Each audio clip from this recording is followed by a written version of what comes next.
Hi അസ്സലാമു അലൈക്കും. ഞാനൊരു പ്രധാനപ്പെട്ട കാര്യം പറയാനാണ് ഈ വീഡിയോ ചെയ്യുന്നത്. ഞാൻ കുറേ ക്വസ്റ്റ്യൻസ് കണ്ടു, എനിക്ക് പേഴ്സണൽ മെസ്സേജായിട്ടും കമൻ്റായിട്ടും ഒക്കെ കണ്ടു. എന്ത് പറ്റി എനിക്ക് പഴയൊരു ഉഷാറൊന്നും ഇല്ലല്ലോ, മുന്നാച്ചിന്നു പിരിഞ്ഞോ എന്നൊക്കെയാണ് ക്വസ്റ്റ്യൻസ് വരുന്നത്. അപ്പോൾ അതിനൊരു റിപ്ലൈ തരാമെന്ന് വിചാരിച്ചു. മുന്നാച്ചിന്നു പിരിഞ്ഞു. ഞങ്ങൾക്ക് ഞങ്ങളുടേതായിട്ടുള്ള കുറേ പ്രശ്നങ്ങൾ, കുറേ വിഷയങ്ങൾ, മുന്നോട്ട് ജീവിച്ചാൽ ഇത് ശരിയാവില്ല എന്ന് ഒരു പോയിന്റിൽ തോന്നിയപ്പോഴാണ് ഞങ്ങൾ ഈ ഡിസിഷൻ എടുത്തത്. കഴിഞ്ഞൊരു 6-7 മാസമായിട്ട് ഞങ്ങൾ ഒരുപാട് പറഞ്ഞു തീർക്കാനൊക്കെ ശ്രമിച്ചു. പക്ഷെ ഒരിക്കലും നല്ലോണം മുന്നോട്ട് പോവില്ല എന്ന് മനസ്സിലായതുകൊണ്ടാണ് ഞങ്ങൾ രണ്ടുപേരും അടിയോ വഴക്കോ ബഹളമോ ഇല്ലാണ്ട് മ്യൂച്വലി എടുത്തൊരു തീരുമാനമാണ്. ഞങ്ങൾക്ക് രണ്ടുപേർക്കും അങ്ങോട്ടും ഇങ്ങോട്ടും ദേഷ്യമില്ല, ഒന്നുമില്ല. കുറേ പേർക്ക് ഇപ്പോൾ ഒരു സംശയം ഉണ്ടായേക്കാം, ഇത് തമ്മിലുള്ള പ്രശ്നങ്ങളൊന്നും നമ്മൾ കണ്ടിട്ടില്ലല്ലോ. നമ്മുടെ പേഴ്സണൽ ലൈഫ് വേറെ, ഈ ലൈഫ് വേറെ. നമ്മളതൊന്നും ആരെയും പബ്ലിക്കായിട്ട് കാണിക്കാനൊട്ടും ആഗ്രഹിക്കില്ല. പിന്നെ ഇപ്പം ഞാനിത് വന്ന് പറയുന്നത് ഒരുപാട് പേരോട് ഞങ്ങളുടെ കുറച്ച് നല്ല നിമിഷങ്ങൾ പറഞ്ഞപ്പോൾ ഇത് എന്താണെന്ന് എല്ലാവർക്കും കൺഫ്യൂഷനായി. എന്തുകൊണ്ടെന്നുള്ള ഒരുപാട് ക്വസ്റ്റ്യൻസ് വന്നപ്പോൾ ഒരു എക്സ്പ്ലനേഷൻ തരാം എന്നെനിക്ക് തോന്നി. അതല്ലേ നല്ലതെന്ന് വിചാരിച്ചാണ് പറയുന്നത്.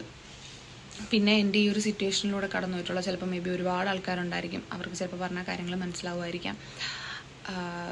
കുറേ നെഗറ്റീവ് ഞാൻ കാണുന്നുണ്ട്, ചുമ്മാ കുത്തി നോവിക്കാൻ വേണ്ടി പറയുന്നവരുടെ ഞാൻ കാണുന്നുണ്ട്. നിങ്ങൾക്ക് അതിന് സന്തോഷം കിട്ടുന്നുണ്ടെങ്കിൽ നിങ്ങൾക്ക് കുത്തി നോവിക്കാം, ഒരു കുഴപ്പമില്ല. പിന്നെന്താ, ഈ തീരുമാനം ഞങ്ങളുടെ രണ്ടുപേരും പേഴ്സണൽ തീരുമാനമാണ്. ഞങ്ങൾ തീരുമാനിച്ചാണ്, കാരണം ഞങ്ങളാണല്ലോ മുന്നോട്ട് ജീവിക്കണം. ഞങ്ങൾക്ക് പറ്റില്ല എന്നുള്ളൊരു പോയിന്റ് കണ്ടാൽ ഞങ്ങളത് നിർത്തുന്നതാണ് നല്ലത്. കാരണം രണ്ടുപേർക്കും വേറെ നല്ല ജീവിതങ്ങൾ കിട്ടും. അപ്പം അതിൻ്റെ പേരിൽ നിങ്ങൾ ആരെയും ഒന്നും പറയേണ്ട കാര്യമില്ല, കാരണം നമ്മുടെ പേഴ്സണൽ തീരുമാനമാണ്. പിന്നെന്താ, പിന്നെ വേറൊന്നും പറയാനില്ല. പിന്നെ ഞാൻ ഈ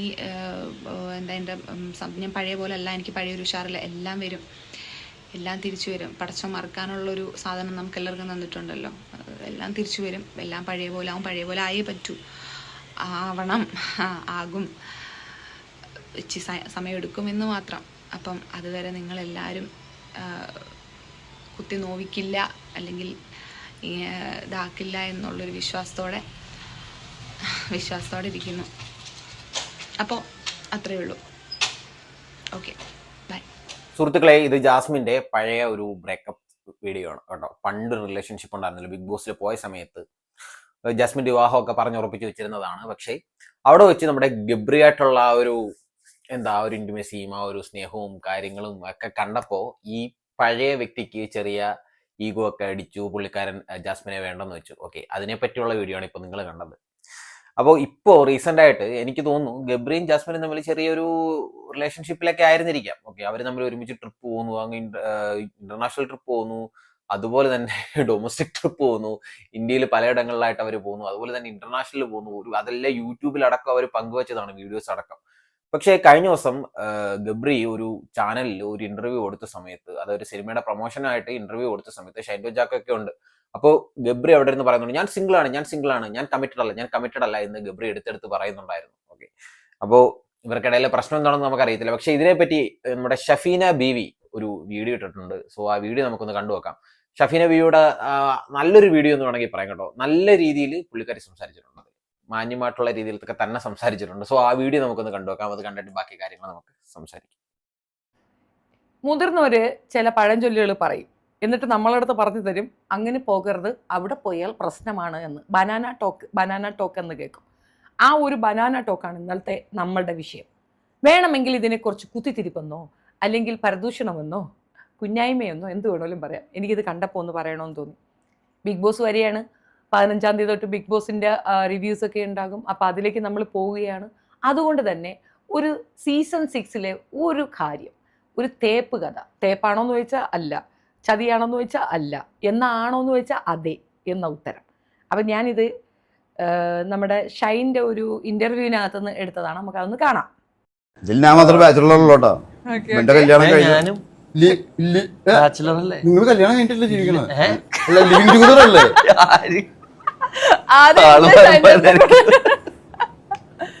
ഞാൻ തെറ്റിദ്ധരിക്കപ്പെടുന്നതാണോ എന്നെ തെറ്റിദ്ധരിപ്പിക്കുന്നതാണോ എന്നറിയില്ല.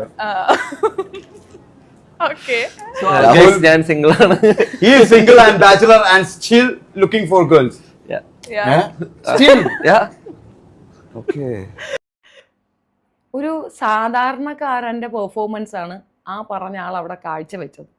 ഏത് വെള്ള ഷർട്ടുകാരൻ്റെ കാര്യമല്ല കേട്ടോ, മറ്റേ ആള് അതിശയിച്ച് അന്തം വിട്ട് കണ്ടുകൊണ്ടിരിക്കുകയാണ്. എന്ത് വാഴയാണ് ഇവൻ പറയണേ എന്നുള്ളത്. ഇതൊരു പെണ്ണ് ചെയ്താൽ എന്തായിരിക്കും അവസ്ഥ? തള്ളി എന്തൊക്കെ കേൾക്കണം ആ പെണ്ണിന്. എന്താണ് ബനാന ടോക്ക് എന്നല്ലേ? ആ ബനാന ടോക്കിലേക്ക് വന്നാലേ ഇതിൻ്റെ ഒരു ശരിയായ സാധനം മനസ്സിലാവുള്ളൂ. That banana talk, specific banana talk is, ഇല ചെന്ന് മുള്ളിൽ വീണാലും മുള്ള് ചെന്ന് ഇലയിൽ വീണാലും ഇലയ്ക്കാണ് ഡാമേജ്. മുള്ള് still be there. May be മുള്ളിൻ്റെ തുമ്പ് അല്പം ഒന്ന് തട്ടും, അത്രയേ ഉള്ളൂ. വേറെ പ്രോബ്ലം ഒന്നുമില്ല. ഓൾവേസ് പ്രോബ്ലം വിത്ത് ഇല.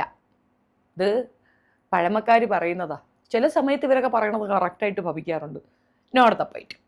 ഒരു കാര്യം പറയാം, ഇവർ തമ്മിൽ പ്രണയമാണോ അല്ലയോ എന്ന് തന്നെ ആ സീസൺ മുഴുക്ക സംശയമായിരുന്നു. അത് അവസാനം മോഹൻലാൽ ചോദിച്ചിട്ടുണ്ട്, എന്തെന്നിത്, നിങ്ങളിത് എന്തോന്ന് കളിക്കണത്, എന്തെന്ന് കാണിക്കണതെന്ന്. ഉടനെ നമ്മുടെ ജാസു കൊച്ചു പറഞ്ഞാണ്, അറിഞ്ഞൂടലാലേട്ടാ, എനിക്ക് അറിഞ്ഞൂടലാലേട്ടാ, എനിക്ക് തന്നെ അറിയാൻ വയ്യ ഇത് എന്തൊരു വാഴയാണ് ഈ നടക്കണേന്ന് എന്നും പറഞ്ഞുകൊണ്ട് രണ്ടും കൂടെ വാഴത്തോപ്പിൽ പോയിരുന്നു. കുറച്ച് കാര്യം പറഞ്ഞു കഴിഞ്ഞാൽ, സത്യം പറഞ്ഞു കഴിഞ്ഞാൽ ആ മാസം നല്ല റവന്യൂ ആയിരുന്നു. ഇവരുടെ വാഴത്തോപ്പ് ഉറക്കമൊഴിഞ്ഞ് ഞാനിത് കാണുമായിരുന്നു. എന്തുമായിരുന്നു അതുപോലെ ഒരു സീസൺ ഇനി വരാനില്ല. അത്രയും സംഭവ ബഹുലമായ മറ്റൊരു സീസൺ ഉണ്ടോ എന്ന് ചോദിച്ചാൽ ഇല്ല. ഇപ്പോൾ അനുമോളുടെ സീസൺ വന്നല്ലോ, സീസൺ 7, 8ൻ്റെ പണി. അതിനകത്ത് ഒരാളെ കേന്ദ്രീകരിച്ചുകൊണ്ടായിരുന്നു. മാത്രമല്ല ബാക്കി ആ ലാസ്റ്റ് വന്ന 5 പേരുടെ ക്യാരക്ടർ അനലൈസേഷനും അതിൻ്റെ കേന്ദ്രീകരിച്ചുകൊണ്ടുള്ളതായിരുന്നു. പക്ഷേ ഇതങ്ങനെയല്ല. മുഴുക്ക ഈ 2 വാഴകൾ ആ 3 വാഴച്ചോട്ടിലിരിക്കുന്നതായിരുന്നു സീൻ മുഴുക്ക. ഭയങ്കരമായിട്ട് ഹൈപ്പിൽ നിന്നൊരു പെങ്കൊച്ചായിരുന്നു. ഇപ്പം എവിടെ നിൽക്കുന്നു, എവിടെയോ എത്തേണ്ട കൊച്ചായിരുന്നു. കരിഞ്ഞ ഷാരൂഖ് ഖാൻ എന്ന് പറഞ്ഞിട്ട് എൻ്റെ തലയിൽ കയറിയ ഗുണ്ടായിസവും കെടുകാര്യസ്ഥതകളും അടി കൂടെ പണിയും അണ്ടർ ക്ലെയിമും ഒക്കെ കളിച്ച് അവസാനം എവിടെ പോയി നിൽക്കണം നോക്കിയാണ്.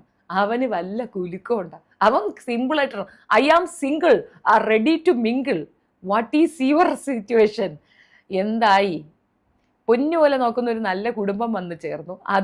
അതിൻ്റെ ഒപ്പം നിൽക്കുന്നതിന് പകരം അവൻ കൊണ്ടുവന്ന് അവിടെ വിട്ട സമയത്തും പറഞ്ഞു വൈഫീ, എൻ്റെ വൈഫീ എന്നൊക്കെ പറഞ്ഞാണ് ആ പാവപ്പെട്ടവൻ കൊണ്ടുവന്ന് അവിടെ വിട്ടത്. അമ്മാതിരി സ്നേഹിച്ച പയ്യന് ചാവിട്ടി കളഞ്ഞ ചെറുക്കൻ അവസാനം കരഞ്ഞുകൊണ്ട് വീഡിയോ ഇട്ടു. എന്തോരം സങ്കടം ഉണ്ടായിട്ടായിരിക്കും അമ്മാതിരി ഒരു ചെയ്ത്ത് ആ കുട്ടിയെടുത്ത് ചെയ്തിട്ടുണ്ടാവുക. കർമ്മ ഫലം എന്നൊക്കെ പറഞ്ഞത് ഇതുപോലെയാണ് 8ൻ്റെ പണി. ഞാൻ ഈ കുട്ടിയെ നേരിട്ട് കണ്ടിട്ടുണ്ട്. പഞ്ചാര തോറ്റു പോകും. അമ്മാതിരി ഭംഗിയുള്ളൊരു കുഞ്ഞാ കേട്ടോ, കാണാനൊക്കെ നല്ല ചന്ത, ചൂപ്പറ, ഒന്നും പറയാനില്ല. സത്യത്തിൽ സങ്കടം തോന്നി. ഒരു പെൺകുട്ടിക്ക് മനസ്സിലാകാത്ത ഒരു പോർഷൻ എന്താണെന്ന് അറിയാം. നമ്മൾ ആരെങ്കിലും പറഞ്ഞു കൊടുത്ത ഉടനെ ജെൻസിയുടെ കാര്യം പിന്നെ പറയണ്ട, അയ്യോ ഏറ്റാ പള്ളിയിടാ വരുന്നേ, അങ്ങനെയാണ് മറ്റുള്ളൂ.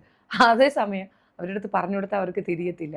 ഇപ്പോൾ റീസെൻ്റ്ലി ഞാനൊരു ന്യൂസ് കേട്ടിരുന്നു. ഒരു കുട്ടീനെ പിടിച്ചു. കുട്ടിക്ക് 23 വയസ്സാണ്, പയ്യന്. എന്താ ക്രൈം എന്നറിയാമോ? 16 വയസ്സുള്ള പെൺകുട്ടീനെ സ്കൂളിൽ പോയി ബൈക്കിൽ കയറ്റി എവിടെയും കണ്ട കൊണ്ടുപോയി. തിരിച്ചു കൊണ്ടുവരുന്ന സമയം വൈകിപ്പോയി. ഇൻ്റർവെൽ സമയത്താണ് കൊണ്ടുപോയത്. ഇൻ്റർവെൽ തീർന്ന് തിരിച്ചു കൊണ്ടുവിടാമെന്ന് വെച്ചപ്പോൾ ഇവർക്ക് വരുന്ന വഴിക്ക് എന്തോ വരുന്നതിൽ എത്തിച്ചേരാനുള്ള ബുദ്ധിമുട്ടിൽ സമയം താമസിച്ചു. കൊച്ചു ക്ലാസ്സിൽ കയറാത്തത് കണ്ടിട്ട് ബാക്കി സഹപാഠികൾ ഇൻഫോം ചെയ്താൽ കുട്ടിക്ക് പ്രശ്നമില്ല. കാരണം 16 വയസ്സല്ലേ, അത് ചെറിയ കുഞ്ഞായിട്ട് തന്നെ പരിഗണിക്കപ്പെടുകയുള്ളൂ. അവളുടെ കുത്തിച്ചാട്ടവും കുന്തളിപ്പും കൊണ്ടാണ് ചാടിപ്പോയത്. ഈ പയ്യന് 23 വയസ്സുണ്ട്, പ്രായപൂർത്തിയായതാ. അപ്പോൾ ഇവന് പ്രശ്നം എന്തായി? ജാമ്യമില്ലാ വകുപ്പിനകത്ത് 14 ദിവസത്തെ റിമാൻഡ് മസ്റ്റാണ്. പ്രണയമാണ്, ആ പെൺകൊച്ചിന് പ്രണയം തന്നെയാണ്. പ്രണയം ഇല്ലെങ്കിൽ അവൻ വിളിച്ചോടനെ ഇറങ്ങിപ്പോവും, പക്ഷേ കുറ്റം വരത്തില്ല. ഇനി ആ പെൺകുട്ടിയുടെ മുഖം പുറത്ത് കാണിക്കത്തില്ല. കാരണം അവൾ ഇരയാണ്. അവളെ പേര് പോലും നമുക്ക് പറയാനൊക്കത്തില്ല. ഇരയാക്കപ്പെട്ട കൊച്ചാണ്. എന്ത് ഇര? അവൻ ബൈക്ക് കൊണ്ടൊന്ന് ബിറും വെച്ച് കയറി കുത്തിയിരുന്ന് ആർക്ക് നഷ്ടം വന്ന്? അവിടെ നഷ്ടപ്പെട്ടത് ആ കുട്ടിക്കാണ്. ഒരു പക്ഷേ ഇൻ ഫ്യൂച്ചറിൽ ഒരു 2 കൊല്ലം കൂടെ കഴിഞ്ഞ് അവളെ തന്നെ കല്യാണമൊക്കെ കഴിക്കുമായിരിക്കും. ഈ ഒരു വയസ്സിൽ തോന്നുന്ന ഇൻഫാക്റ്റുവേഷൻ കൊണ്ട് ആ കുട്ടിക്ക് നഷ്ടപ്പെട്ട എന്താണ്? ഈ കുട്ടിക്ക് നഷ്ടപ്പെട്ട എന്താണ്? ഇവൻ്റെ വീട്ടിലേക്ക് ഇനി ആ പെങ്കൊച്ച് ചെന്ന് കയറിയാലുള്ള അവസ്ഥ, ഇവരെ ജയിലിലിട്ടതിന് ആ വീട്ടുകാർക്കുള്ള പക മാറുമോ? സോ ഒരു ഫ്യൂച്ചർ പ്ലാനും ഇല്ലാതെ എടുക്കുന്ന ഓരോ തീരുമാനങ്ങൾക്കും ഇങ്ങനെ ഒരു ഭവിഷ്യത്തുണ്ടെന്നാണ് പറഞ്ഞത്. അത് ഇതുമായിട്ട് റിലേറ്റ് ചെയ്യാൻ പറ്റുമെന്ന് വെച്ചാൽ അതിനകത്ത് ഇതേത് റിവേഴ്സ് എഫക്റ്റാണ്. ആ പെങ്കൊച്ചിൻ്റെ ക്ലവർനെസ് ഇവിടെ കപ്പറിയണം കാണിച്ചു എന്നുള്ളതാണ്. പക്ഷെ ഒരു സാധാരണക്കാരൻ്റെ സംസാരമാണ് ആ സിനിമാ നടൻ അവിടെ ചോദ്യം ചെയ്തത്. ഷൈൻ അയാൾ ചോദിച്ചതാണ് ചോദ്യം, നീ എന്ത് വാഴയാണ് ഈ ലോകത്ത് നടക്കുന്നത്? ഇതിനെയൊക്കെ നമ്മൾ എന്തെങ്കിലും പറഞ്ഞു കഴിഞ്ഞാൽ ഇപ്പോൾ വരും, അയ്യോ സദാചാര അമ്മായി എന്ന് പറഞ്ഞാൽ പെന്നാലിലേക്ക് കയറാനായിട്ട് വരും. വാസ്തവത്തിൽ നിങ്ങൾക്ക് മനസ്സിലാകാത്തൊരു കാര്യമുണ്ട്. ചില സംസ്കാരം നമ്മൾ കീപ്പ് ചെയ്യേണ്ട രീതിയിൽ കീപ്പ് ചെയ്യണം. ഇത്തരത്തിലുള്ള വൃത്തികേടുകൾ കാണിക്കാൻ പാടില്ല എന്ന് പറയുമ്പോൾ കാണിക്കുന്നവരെ ചോദ്യം ചെയ്തുകൊണ്ട് അവരെ കളിയാക്കിക്കൊണ്ടും അവൻ്റെ ഒപ്പം ചുറ്റാനും ഊര് ചുറ്റാനും തെണ്ടാനും ഒക്കെ പോയിട്ട് ഒരു പോഷനെങ്കിലും അവൻ നിന്നെ കൺസിഡർ ചെയ്തിട്ടുണ്ടെങ്കിൽ, അവൻ്റെ പെങ്ങളായിട്ടെങ്കിലും അവൻ കൺസിഡർ ചെയ്തിട്ടുണ്ടെങ്കിൽ നിനക്ക് ഇത്രയും വലിയൊരു ചീത്തപ്പേര് അവൻ വാങ്ങിച്ചു തന്നിട്ട് ഇപ്പോൾ അവൻ നിസ്സാരമായിട്ടിരുന്ന് കൈ കഴുകി വർത്താനം പറയൂ. ഇതിൽ യേശപ്പനെ കുരിശി കയറ്റാൻ പോയപ്പോഴത്തേക്ക് ശോളമൻ കൈ കഴുകിയിട്ട് എനിക്ക് ഈ രക്തത്തിൽ പങ്കില്ല എന്ന് പറയുന്നത് പോലെയുള്ളൂ. തലങ്ങും വിലങ്ങും തലകുത്തി മറിഞ്ഞാലും ഈ ബന്ധം അങ്ങനെ അല്ലായിരുന്നു എന്ന് പറയാനായിട്ട് നിങ്ങൾക്ക് രണ്ടുപേർക്ക് സാധിക്കത്തില്ല. അപ്പോൾ എന്താണെന്നറിയാമോ, ഇതിനകത്ത് നഷ്ടം എന്താണെന്നറിയാം, അവനിക്ക് ഇതിനകത്ത് ഒന്നുമില്ല. നഷ്ടപ്പെട്ടത് മറ്റേ കൊച്ചിനാ. നല്ല അവസരങ്ങൾ കിട്ടുമായിരുന്നു, നല്ല രീതിയിൽ വന്നതായിരുന്നു. കുറച്ച് ആറ്റിറ്റ്യൂഡുള്ള കുട്ടിയാണ്, അഹങ്കാര വർത്തമാനമുണ്ട്, അതൊക്കെ പെൺകുട്ടികൾക്ക് അല്പം നല്ലതാണ്. ഇച്ചിരി ആറ്റിറ്റ്യൂഡൊക്കെ ബെസ്റ്റാണ്. പക്ഷേ ഈ ഒരു വിഷയത്തിലാണ് ആ കപ്പ് അവൾക്ക് കിട്ടേണ്ടതായിരുന്നു. അവസാനം പട്ടിക്കൂട്ടിലെടുത്തിരുത്തി വെളിയിൽ കൊണ്ടുപോയി. ഞാൻ അന്നൊക്കെ ഒത്തിരി സത്യം എന്നെ സന്തോഷിച്ചിരുന്നു. കാരണം അത്രത്തോളം എനിക്ക് സൈബർ ബുള്ളിങ്ങും മാനസിക പീഡനവും എൻ്റെ ചാനൽ പൂട്ടിക്കാനുള്ള പൈസ വരെ കൊടുത്ത മിടുക്കിയായതുകൊണ്ട് അവൾക്കത് കിട്ടണമെന്ന് തന്നെ തോന്നിയെങ്കിലും ഇപ്പം എനിക്ക് നിന്നെ ഓർക്കുമ്പോൾ സത്യത്തിൽ സഹതാപമുണ്ട്, പാവം തോന്നുന്നു. ഗതികേടൊന്നും ആലോചിച്ച് നോക്കിക്കാണ്. സുഹൃത്തായിട്ട് പോലും പരിഗണിക്കുന്നില്ല എന്നുള്ളതാണ് വസ്തുത. ആർക്കൊക്കെയോ വേണ്ടി എന്തിനോ വേണ്ടി തിളച്ചതാണ് ഇത്. കുറേ വാഴകൾ ഉണ്ടായിരുന്നല്ലോ സഹോദരന്മാരായിട്ട്. ഈ വാഴകൾ ഇപ്പോഴും നടക്കുന്നുണ്ട്. പലരെയും സഹോദരനാക്കാനും സ്ക്രൂ വെച്ച് കൊടുക്കാനും ബൂസ്റ്റപ്പ് ചെയ്യാനും ഒക്കെ നടക്കുന്നുണ്ട്. വാഴ സായി എണ്ണനായിരുന്നു. സേട്ടൻ വലിയ കാര്യത്തിൽ വീപ്പൊക്കെ വീർപ്പിച്ചങ്ങോട്ട് ചെന്നു, ഞാനിപ്പോൾ ചോദിക്കും, ഞാനിപ്പോൾ സെറ്റാക്കും എന്നിട്ട് അവിടെ പോയി നിയമം ലംഘിച്ചതേ സായി. അവിടുന്ന് പുറത്തേക്ക് വന്നപ്പോഴും നിയമം ലംഘിച്ചത് സായി. മൊത്തത്തിൽ ഈ കുളമാക്കിയത് കൂടെ നിൽക്കുന്നവരെ ജീവിതം നശിപ്പിച്ചത് സായിയാണെന്ന് ഞാൻ പറയും. ഈ ഒരു വിഷയത്തിൽ ഈ കൊച്ചിൻ്റെ ലൈഫ് വെച്ച് കളിച്ചത് അവനാണ്. നല്ലൊരു സഹോദരനാണെങ്കിൽ സ്വന്തം പെങ്ങൾക്ക് ഇങ്ങനെ ഒരു പാകപ്പിഴ വരുന്നുണ്ടെങ്കിൽ അല്പം മനസാക്ഷിയോട് കൂടി അവളുടെ അടുത്ത് കാര്യം പറഞ്ഞ് മനസ്സിലാക്കിയെങ്കിൽ നടന്നേന്.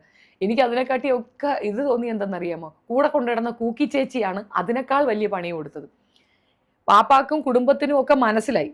കേടി വാപ്പ വിളിച്ചിട്ട് പറഞ്ഞു, അത് ശരിയാവത്തില്ല, നീ ഇത് കിറ്റ് ചെയ്ത് പുറത്തു പോകാന്ന് പറഞ്ഞപ്പോഴത്തേക്ക് അവിടെ ഇരുന്ന് മോങ്ങി പ്രഹസനം കാണിച്ചിട്ട് പിന്നെ വൈരാഗ്യമായി. എന്നെപ്പറ്റി അങ്ങനെ പറഞ്ഞാൽ ഞാൻ അങ്ങനെ തന്നെ ഒന്ന് കാണിച്ചു കൊടുക്കുമെന്നായി.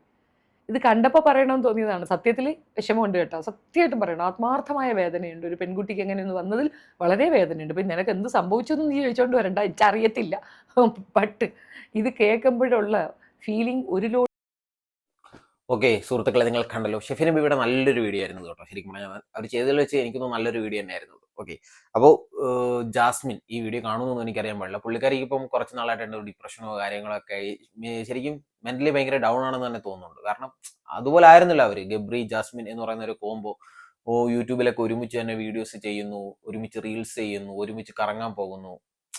ശരിക്കും എന്താ ഒരു ലിവിങ് ടുഗദർ സെറ്റപ്പ് തന്നെ ആയിരുന്നു. പക്ഷെ ഇപ്പോൾ എനിക്കറിയായിരുന്നു ഈ ഗബ്രി എന്ന് പറയുന്ന ലോക ഉടായ്പാണ്. ശരിക്കും ലോക ഉടായ്പ എന്ന് വെച്ചാൽ ലോക ഉടായ്പ തരികിട. അവനൊരു ഫെയിം ഉണ്ടാക്കാൻ വേണ്ടി അവൻ ബിഗ് ബോസിൽ നിന്ന് ഇറങ്ങിയിട്ടും കുറച്ച് നാൾ ജാസ്മിനുമായിട്ട് കൂടെ നടന്നു. കാരണം ആ ഒരു കോംബോ ഇപ്പോഴും മുറിഞ്ഞു പോയിട്ടില്ല, അറ്റു പോയിട്ടില്ല എന്ന് കാണിക്കാൻ വേണ്ടിയിട്ട് അവർ ഒരുമിച്ച് തന്നെ നടന്നു. പക്ഷേ അവന് ഇപ്പോൾ സിനിമയിലായി, അത്യാവശ്യം നല്ല റീച്ച് ആയി, അവൻ അത്യാവശ്യം നല്ല ഫാമിലി സെറ്റപ്പ് ഒക്കെ ഉള്ള പയ്യനാണ്. സോ അവന് ബെറ്റർ ഓപ്ഷൻ ചൂസ് ചെയ്ത് കാണും. സോ അതുകൊണ്ട് ജാസ്മിന് വേണ്ടെന്ന് വെച്ചു. പക്ഷേ ജാസ്മിന് ശരിക്കും അതാണ് ഈ ഷഫീന ബേബി പറഞ്ഞ പോലെ, ജാസ്മിൻ ഒരു നല്ല ലെവലിൽ എത്തേണ്ട ഒരു പെങ്കൊച്ചായിരുന്നു. ശരിക്കും പറഞ്ഞാൽ അത്യാവശ്യം നല്ല രീതിയിൽ യൂട്യൂബിൽ നല്ല റീച്ചും വീഡിയോസ് ഒക്കെ ഇട്ട് നല്ല ഹൈപ്പിൽ നിന്ന ഒരു കൊച്ചായിരുന്നു. പക്ഷേ ബിഗ് ബോസിൽ പോയി, അതാണ് ശരിക്കും പറഞ്ഞാൽ ബിഗ് ബോസ് എന്ന് പറയുന്ന ഒരു പ്ലാറ്റ്ഫോമിൽ പോയി കഴിഞ്ഞാൽ തന്നെ രണ്ട് കാര്യങ്ങൾ സംഭവിക്കാം. ഒന്നെങ്കിൽ നമ്മൾ രക്ഷപ്പെടും, അല്ലെങ്കിൽ നമ്മുടെ ലൈഫ് പോകും.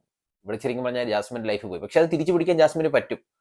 ഇപ്പൊ പുള്ളിക്കാരി കുറച്ച് മെന്റലി ഡൗൺ ഒക്കെ ആണെന്നുണ്ടെങ്കിലും പുള്ളിക്കാരി തിരിച്ച് കയറി വരണം എന്ന് തന്നെയാണ് എൻ്റെ ആഗ്രഹം. ഈ ഗബ്രി എന്ന് പറയുന്നതിന്റെ മുന്നിൽ ശരിക്കും പറഞ്ഞാൽ ജീവിച്ച് കാണിച്ചു കൊടുക്കണം. ഓക്കെ, കാണിച്ചു കൊടുക്കണം.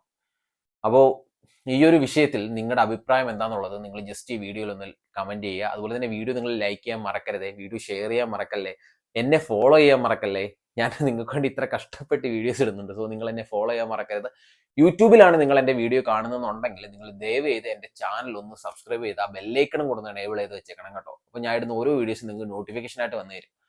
അപ്പോൾ ലൈക്ക്, ഷെയർ, കമന്റ് ഇത് മറക്കരുതേ. ഞാൻ റിക്വസ്റ്റ് ചെയ്യാണ്, മറക്കരുതേ. എന്തെങ്കിലും ഒരു കമന്റ് ഇട്ട് വയ്ക്കോ, വീഡിയോ ജസ്റ്റ് ഒന്ന് റീച്ച് ആയി വരും. അപ്പോൾ നമുക്ക് അടുത്തൊരു വീഡിയോയിൽ കാണാം സുഹൃത്തുക്കളെ. അതുവരേക്കും ബൈ.